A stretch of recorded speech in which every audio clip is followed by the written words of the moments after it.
नमस्कार. तुम्हाला जर अशाच प्रकारे शावा पूर्ण ऐकायची असेल तर प्लीज कमेंट करा, लाईक, शेअर अँड सबस्क्राईब करा. Thank you. बाळंतिणीच्या अंधेरी दालनाचा दरवाजा अजून बंदच होता. त्या मिटल्या दरवाजासमोर फरसबंदीवरून एका उतारवयाकडे झुकवा असलेले स्त्री खानदान अस्वस्थपणे चिंतागट जडावल्या एरझारा करत होती. स्वतःच्या उतावळ्या मनाने दालनाचा दरवाजा उघडला आहे अशी कल्पना करून त्या स्त्री खानदानाने कैक वेळा दरवाजाला आपली चंद्रावळी शांत नजर दिली आणि हताश होऊन पायगतीच्या फरसबंदीला ती नजर पुन्हा जोडून कुणाला ऐकू जाणार नाही अशा बेताने स्वतःशीच आई जगदंबे, आई जगदंबे असे पुटपुटणे चालू ठेवले. त्या होत्या आऊसाहेब जिजाऊसाहेब, शहाजीराजे भोसले यांच्या राणीसारखा, श्रीमान शिवाजीराजे भोसले यांच्या मातोश्री आऊसाहेब भोसले कुडीच्या पवित्र मंगल कुमकुमकरंड जगदंबेला स्त्री जातीच्या रूपात पडलेले सर्वात गोमटे स्वप्न. उत्तरात्रीपासून जिजाऊ त्या मिटल्या दरवाजासमोर अशाच ये जा करीत होत्या. त्यांच्या शेजारी 10-12 हातांचा पल्ला राखून पुरंदरचे किल्लेदार नेताजीराव पालकर एका दगडी जोत्यावर बसले होते. उकिडव्या बसलेल्या नेताजीरावांना आपल्या गुडघ्यांना हाताचा वेढा भरला होता. रात्रभर ताटकळत खड्या असलेल्या नेताजीरावांना शेवटी आऊसाहेबांनीच एक जागी निवांत बसायला सांगितल्याने स्वतःला गडवाऱ्याच्या थंड झमकीबरोबर केव्हा डुलका लागला तेच मग नेताजीरावांना कळलं नाही.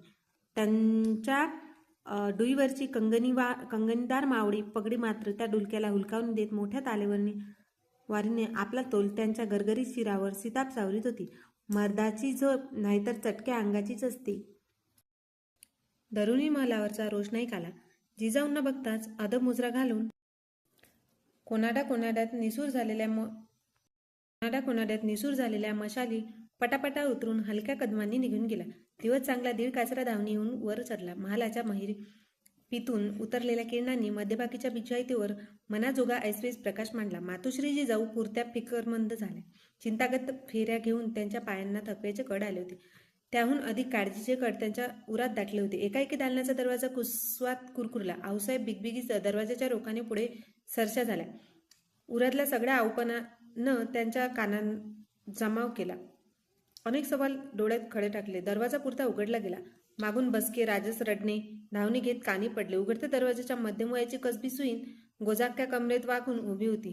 आपले अशीच ओले हात जिजाऊच्या नजरेला पडू नयेत म्हणून मनगटे कमरेवर टेकून ती कपाळाचे गोंदलेले कातडे वर चढवीत दिलगाव कुणबी शब्दाच्या नुसत्या लाह्या फुलवल्या. जडू द्या तोपांची नौबत, बाळ किसन आलं, बाळ बाळंतीन समद सुखरूप. ओ बाळराज म्हणत नेताजीरावांनी जोत्यावरून खाली चटकी छलांगच घेतली. त्यांचा डुलका केव्हाच पसार झाला. मात्र सामने जिजाबाईंना बघताच दबकून डोक्यावरची पगडी त्याने अगोदर सीधी बसती केली. मासाहेबांना मुजरा घालीतच ते म्हणाले, बुरजावरच्या भांड्यांसनी बत्ती देतो आऊसाब, ढाकलं धनी आलं, होऊ दे जगदंबेचा उदो. प्राजक्ताचे फुल भरले झाड डुलावे तसा जिजाबाई प्रसन्न दिसल्या. चतुर नेताजींनी तेवढीच संमती सिताब उचलली. आपली पाठबळ आऊसाहेबांना दिसणार नाही या बेताने मुजरा घालीतच ते मागल्या पावली 4-5 कदम मागे हटले. वळताना आपल्या भरदार मिशनच्या चिंच आकड्यावरून उजव्या हाताची जमदोर पाल ती मूठ भिरवताना ते स्वतःचीच बोलल्यागत भुव्या चुडवीत पुटपुटले, बाळराज धाकलं धनी बेस, लई बेस. आणि एरवी घोड्यावर मांडम बुलंद बैठक जाऊन दौडणारे नेताजीराव लहान बच्च्यासारखे सिधे पायीच धावले तोफखान्यावरच्या गोलंदाजांना गाठण्यासाठी. त्याच्या त्या पाठमोऱ्या धावपडीकडे बघताना जिजाऊ कपाडीच्या आडव्या बोटांचा कुंकुमपट्टा वर चढवी स्वतःशीच हसल्या. डोकीवरच्या टोप पदरी नेसून भगवा जरीकाठ त्यांनी गोंधल्या हाताच्या कुलवंत चिमटीने उगीच सरसा केला. बाळकृष्ण, शिवबाचे बाळ, पहिले बाळराजे. गोजाकाच्या रसरशीत बोलांनी जिजाऊच्या सोशिक मनावर लक्ष मोर फिरली होती. आता त्या थोरल्या आऊ झाल्या होत्या. त्याच्या पापण्याची तुळजाई पाती क्षणात दाटून आली. इतकी साल गुदरली. शिवबा राजांच्या राणीवशात कन्यारत्नाचं उंच टिपेचं रडणं कैक वेळा घुमलं होतं, पण बाळकृष्णाचं बसकं रडणं आजवर कधी उठलं नव्हतं. म्हणूनच जिजाऊचे डोळे पानभरे झाले कृतार्थतेने.